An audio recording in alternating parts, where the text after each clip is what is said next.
Hello and welcome. This is Jeannette Koczela, founder and president of the International Association of Professional Life Coaches. And today I want to walk you through the weekly newsletter planner. So the introduction just gives you a bit more information about why you want to use a newsletter on a regular basis. And this planner will help you make it so that you give your readers a reason to look forward to your emails, and they'll open it with anticipation every time it shows up in their inbox. So that's the whole idea behind newsletters, is that you want to get people excited about them. You want to have things in them that they are looking forward to receiving.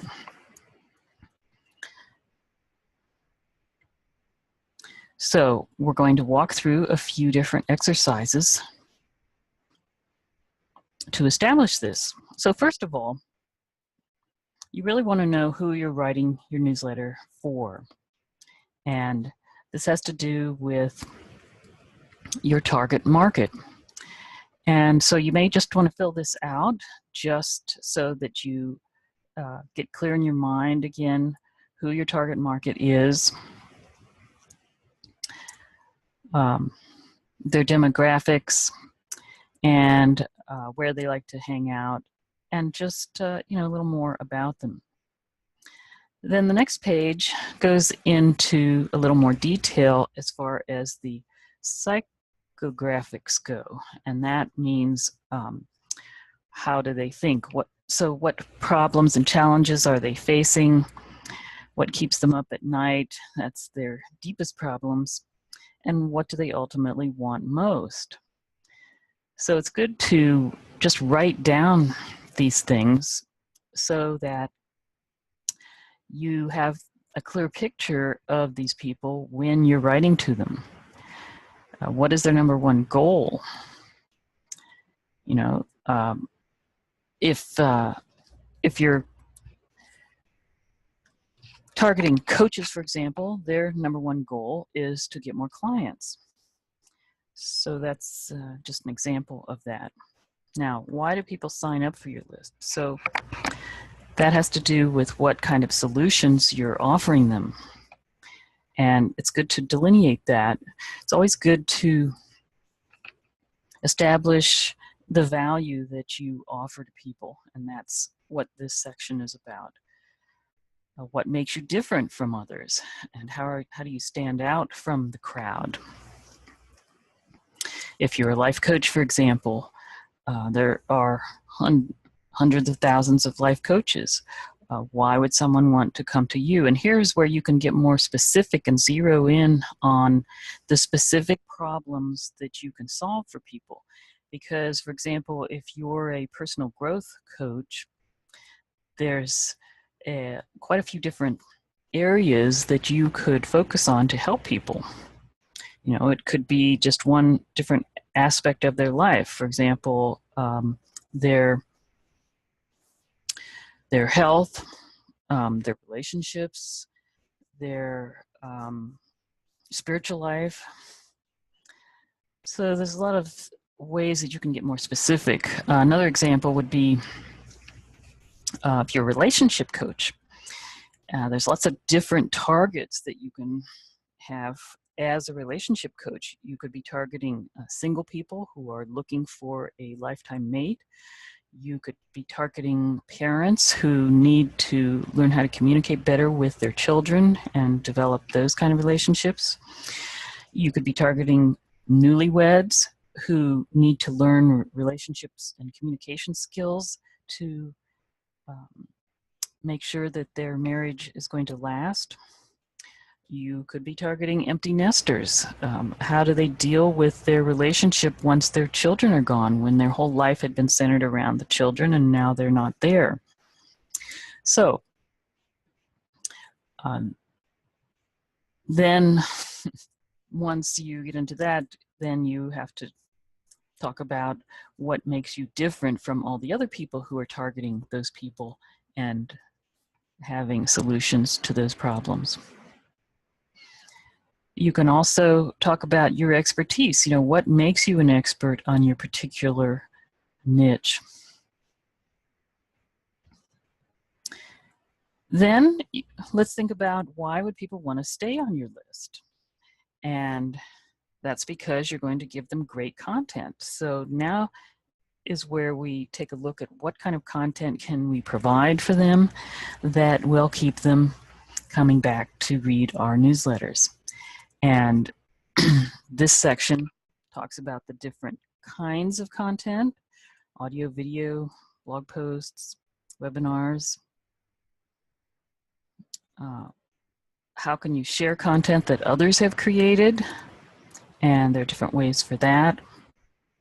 You know, in the things that I share things with that are products of my joint venture partners, for example, or just other great articles that I've read that I think would be helpful for the people on my list. Sharing great blog posts from industry experts, so they have that there too. Then the next section is the know, like, and trust factor. What do you want them to know about you? Why would they like you, and why would they trust you? So this is an important section to fill out, because you want to be clear on all this so that they can get clear on that. And here's an example of someone who has her own style. Leonie Dawson. You can go check her out at her site. She has a particular style, and that's just an example here of how you can make yourself special and unique.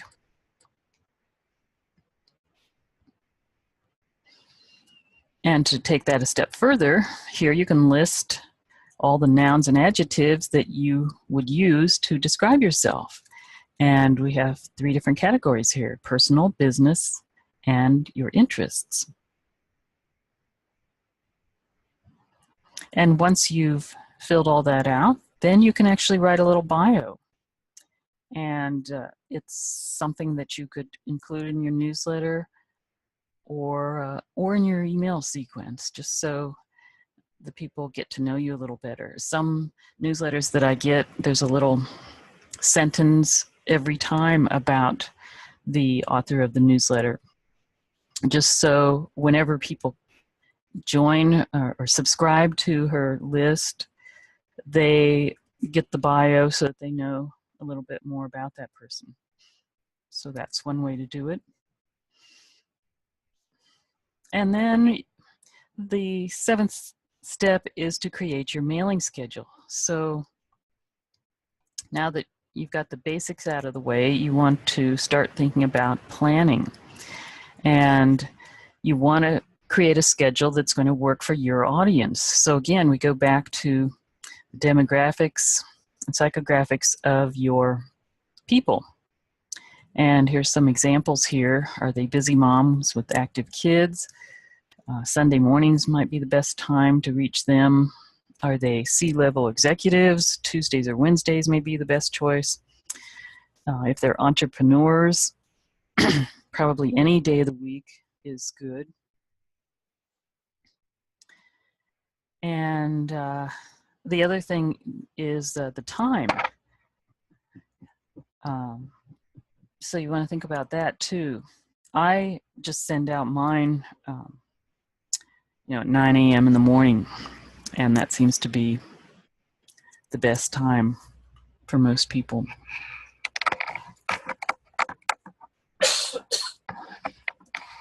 And again, you can test that and see what your open rate is at different times. That might be another route you want to take.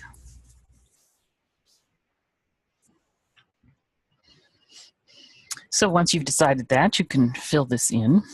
And of course, I'm assuming that you have printed this out so that you can fill all of this in.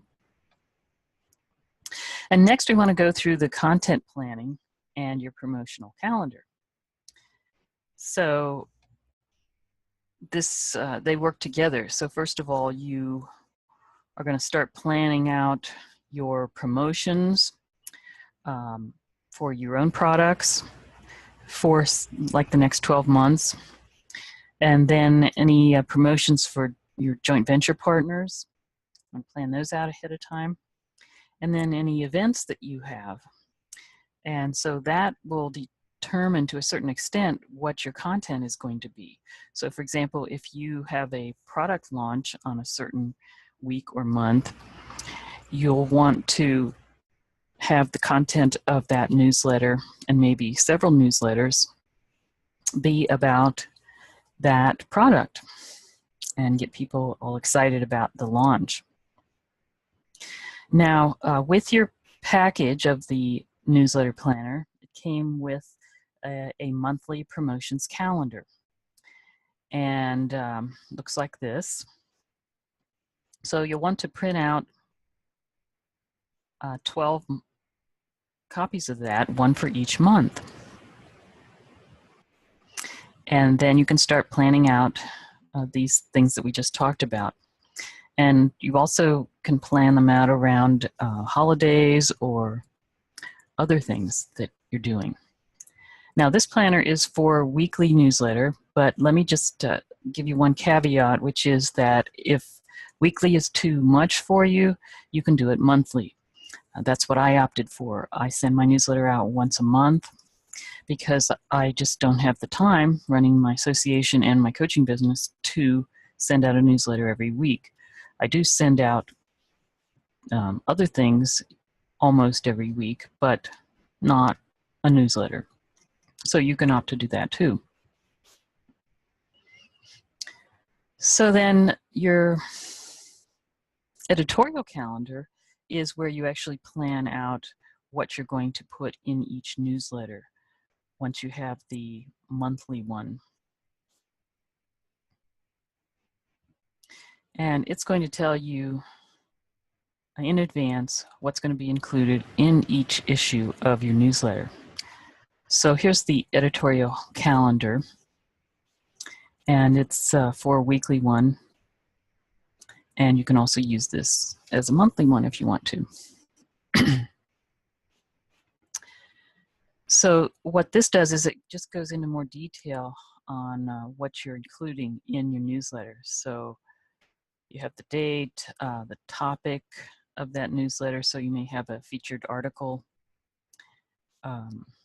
whatever the content is going to be, and then how you're going to generate buzz for whatever it is that you may be promoting.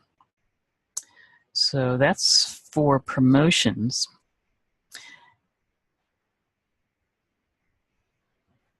And then once you have all of that, you'll be able to fill in the blanks a little better. Then we go into what you want to include in each newsletter. And so here are some sections that are common in newsletters. An introduction, or you could also have a welcome thing. Some people have a disclaimer. I don't really think it's that necessary, but depends on your industry.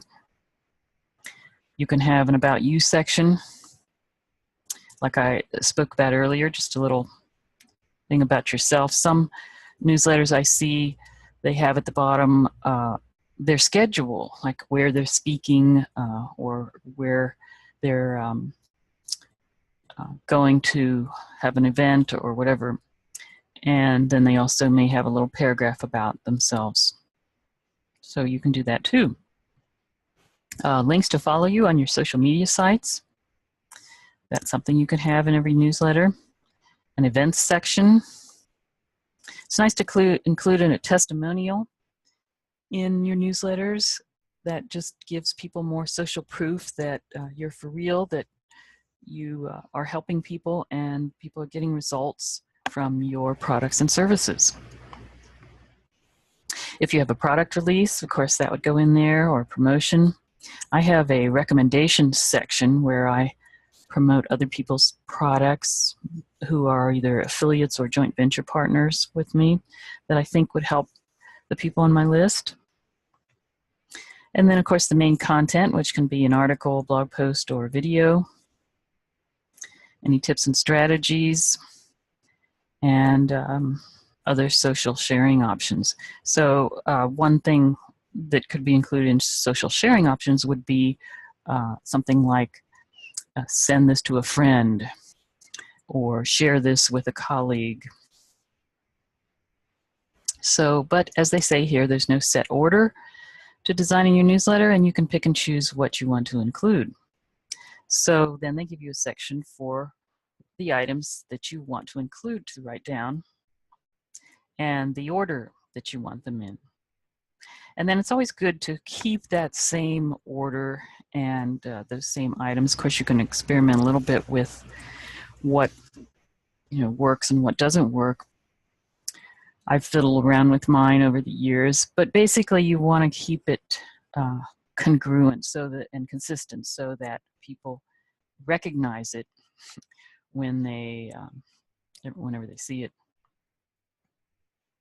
So, setting up your newsletter for the first time. So, if this is the first time that you've done a newsletter, this section will help you with that. Here's a place for you to draft a section about you. And people read those things. So, here's some things that you can include in there. You want a high quality photo, some of your biggest accomplishments, or the bio that you created earlier in the workbook, and where you can learn more. So a page back or a link back to your website.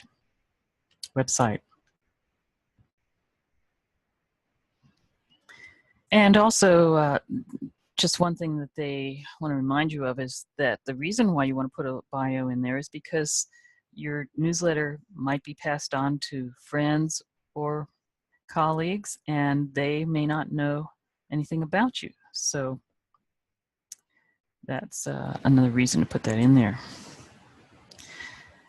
Then you want to encourage social following. So, of course, people reading your newsletters are your ideal people, but there may be other people that would be interested, and so you can link to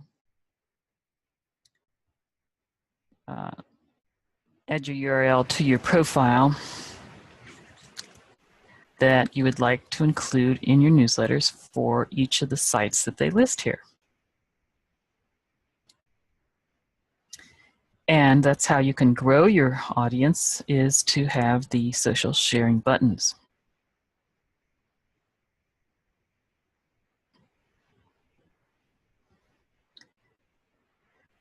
And if you want to copy one of their templates here, here's one. Did you receive this from a friend? Visit and give your link to receive your own copy every week. And I'll offer you this as a special gift just for registering. So that's just another way to build your list. And then, of course, you'll have a page where people can sign up and get your opt-in gift as well as your newsletter. So now they go through each of these sections here. The disclaimer. So you may want to put an affiliate disclaimer if you promote products as an affiliate. You're supposed to let your readers know that. You need to have an option to unsubscribe. And a mailing address. Most autoresponders require your mailing address. But you can also include a support email and phone number in case people need to reach you. And so again, they have an example here that you can copy and paste into your newsletter. And they have this click here to unsubscribe button, but that usually comes with your autoresponder also. And so here's a place to draft your own disclaimer if you don't want to use theirs. And so now we're going to get into planning the weekly content. And then this section you would print out and work from every week. So what is your personal note going to be? What are you going to share? And here they have examples, photos or lifestyle or business photos, stories about your family, travel, or anything that you think your audience would be interested in, and make sure that it is something that they would be interested in. Some of these newsletters that I get have personal things that I'm not interested in, you know, like what school their kids are going to or something, but, you know, it depends. As far as photos go, because I'm a photographer, I also like to include one of my photos, and that's kind of like my personal touch in my newsletters, is a photo of a cool place that I've been to. You can also include lessons that you've learned, testimonials, personal challenges. So they just give you some examples here, and then a place for you to list things that you can include. An introduction, and then what your content will be. So a title, a short description of your content, and then the full content. And it's nice to always have an image with your content, which you can get at a stock photo place. Pixabay is what I've been using lately. Pixabay.com, Pixabay. And then the promotion area, what you're promoting that month. And you can fill that out. Any events. And here's a nice little template for listing events with the date, location, and link for where they can sign up. Now, we talked about content for each of these newsletters, and if you're not giving enough good content, people are going to stop reading your newsletter. So you don't want that to happen. And so this section, you'll want to read this carefully, because this gives you some ideas for what to include in your newsletter that will make people want to read it and want to read it regularly. And they talk about surveys. A survey is a great way to find out more about your audience, to see what they're interested in. You can also use the answers that you get from the surveys to give tips. I've done that before, where I've done a survey on what people need help with, and then I make my video tips from those answers. So here's an idea finder, and you can do this yourself or assign a VA to do this, but you can go to Facebook or LinkedIn groups and forums where your ideal clients hang out, and take a look at the discussions, see what people are posting, what they're talking about. You can go to your competitors' blogs, industry news sites, or inspirational Pinterest boards, YouTube channels, Amazon magazine and best-selling lists. And they give you a place here to write down what you find in all of these areas. And then you can start a journal here. You can print out this page and keep it on your desk. When you get an idea, jot it down. And then, you know, here on this side, inspiration and notes, you can write down, like a link where you got the idea. Sometimes I'll do that. I'll read a blog post and think, oh, this is a great idea, but there's only part of this that I would like to share with people. And so I'll jot down the link to go back and take a look later on. And then the last section is keeping your commitment. So if you're going to do a newsletter, you want to do it regularly so people can count on it. And as they say, it's not a small undertaking, but you're going to get better results, because it's one of the best ways to build relationships with your audience and the people on your list. So I would encourage you to print this out, This is like a little booklet. And use it for making your newsletters, and then let me know how it works for you. And be sure to print out the calendars that come with it. And back here to the calendars, the weekly editorial calendar, as well as the monthly promotions calendar. And that will just help you organize everything. You know, you really have to have that information written down somewhere so that you don't forget anything, for one thing, and so that you can organize it so that you're not bunching too many things of the same